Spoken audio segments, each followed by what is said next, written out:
জামাতে ইসলামী যদি আল্লাহর ইচ্ছা এবং জনগণের ভালোবাসায় বাংলাদেশের মানুষের সেবা করার সুযোগ পায়, তাহলে মালিক হবে না, সেবক হবে ইনশাআল্লাহ। আজ আমি ঘোষণা দিচ্ছি, লক্ষ জনতাকে সাথে নিয়ে বাংলাদেশ জামাতে ইসলামী থেকে যারা আগামীতে সংসদ সদস্য হিসাবে নির্বাচিত হবেন, আরে আপনারা কথা বন্ধ করেন, আপনারা কথা বন্ধ করেন, সবাই বসে পড়েন, সবাই বসেন, বসেন, কেউ দাঁড়াবেন না, সবাই বসেন। যদি আল্লাহর ইচ্ছায় জনগণের ভালোবাসায় বাংলাদেশ জামাতে ইসলামী থেকে সংসদ সদস্যরা নির্বাচিত হয়ে সরকার গঠন করেন, তাহলে কোন এমপি, কোন মন্ত্রী আগামীতে সরকার কিন্তু প্লট গ্রহণ করবে না। কোন এমপি এবং কোন মন্ত্রী ট্যাক্সবিহীন কোন গাড়ি চড়বে না।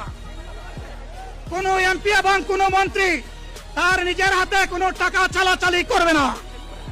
কোন এমপি এবং কোন মন্ত্রী যদি তার নির্দিষ্ট কোনো কাজের জন্য বরাদ্দ পেয়ে থাকেন, কাজ শেষ হওয়ার সাথে সাথে বাংলাদেশের 18 কোটি মানুষের কাছে তারা তার প্রতিবেদন তুলে ধরতে বাধ্য হবে।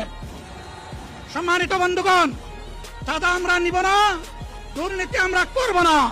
চাঁদা আমরা নিতে দেব না, দুর্নীতি আমরা সহ্য করব না। এই বাংলাদেশটাই আমরা দেখতে চাই। যুবকদেরকে আমরা স্পষ্ট ভাষায় বলতে চাই, বন্ধুগণ, তোমাদের সাথে আমরা আছি। আমি আজকে জামাতের আমির হিসাবে এখানে কথা বলতে আসিনি। আমি এসেছি বাংলাদেশের 18 কোটি মানুষের একজন হয়ে কথা বলতে। আমি শিশুদের বন্ধু, আমি যুবকদের ভাই, আমি বয়স্কদের সহযোদ্ধা, আমার বোনদের আমি ভাই। সুতরাং তাদের মুক্তির জন্যই আমি দায়িত্ব নিয়ে আজকে এখানে দাঁড়িয়েছিলাম। আল্লাহর ইচ্ছা শরীর আমাকে সাময়িকভাবে সহযোগিতা করে নাই, এটাও আল্লাহর ইচ্ছা যে এখন আল্লাহ আমাকে কথা বলার সুযোগ দিচ্ছেন। আমি বলতে চাই, বাংলাদেশের নির্দিষ্ট কোন শ্রেণীর মুক্তির জন্য আমাদের এই লড়াই নয়। রাস্তার একজন পরিচ্ছন্নতা কর্মী, চা বাগানের একজন শ্রমিক,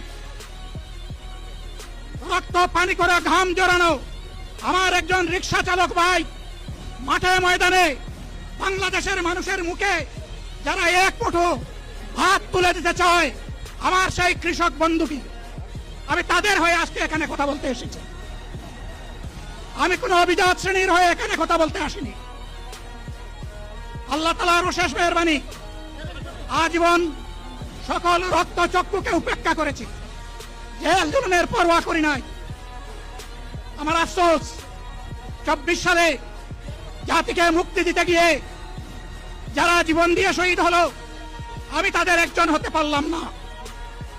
আপনাদের কাছে দোয়া চাই, ইনসাফের ভিত্তিতে একটি দেশ গড়ে তোলার জন্য আগামীতে যে লড়াই হবে, আমার আল্লাহ যেন সেই লড়াইয়ে আমাকে একজন শহীদ হিসাবে কবুল করেন। সম্মানিত বন্ধুগণ, আমাদের প্রিয় শহীদ নেতৃবৃন্দ 2006 সালের 28 অক্টোবর থেকে শুরু করে পল্টন গণহত্যা, শাপলা গণহত্যা, সারা দেশের গণহত্যা, পিলখানার গণহত্যা, 24-এর গণহত্যা, এই গণহত্যা যারা করেছে তাদের সকলের বিচার বাংলাদেশের মাটিতে নিশ্চিত করতে হবে। এদের বিচারের দৃশ্যমান প্রক্রিয়া শুরু না করা পর্যন্ত পুরানা ব্যবস্থাপত্রে বাংলাদেশ আর চলবে না। এতগুলো মানুষ এমনি এমনি জীবন দেয় নাই, জীবন দিয়েছে জাতির মুক্তির জন্য। যদি বস্তাপটা পুরানা সবকিছুই টিকে থাকবে, তাহলে কেন তারা জীবন দিয়েছিল? যারা ওই বস্তাপচা ব্যবস্থাপনায় বাংলাদেশকে আবার গড়তে চান, তাদেরকে আমরা বলি, জুলাই যুদ্ধ করে যারা জীবন দিয়েছে, আগে তাদের জীবনটা ফেরত এনে দেন। যদি শক্তি থাকে ফেরত এনে দেন। আপনারা পারবেন না, যেহেতু পারবেন না, কাজেই নতুন ব্যবস্থায় নতুন বাংলাদেশ গড়ে তোলা হবে ইনশাআল্লাহ। শিশু, কিশোর, যুবক, মা, বোন, শ্রমিক, ছাত্র জনতা, ব্যবসায়ী, সবাইকে যেই দেশ, যেই সংবিধান, যেই রাষ্ট্র নিরাপত্তা দিতে পারবে, সেই নতুন বাংলাদেশ আমরা গড়ে তুলতে চাই। ভাইয়েরা, আমাকে সবাই চাপ দিচ্ছে, কেউ বলে ভাই শেষ করেন, কেউ বলে চাচা শেষ করেন।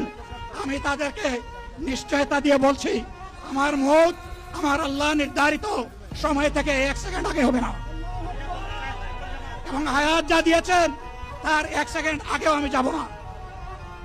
অতএব মহান আল্লাহর কাছে আবারও তৌফিক চাই।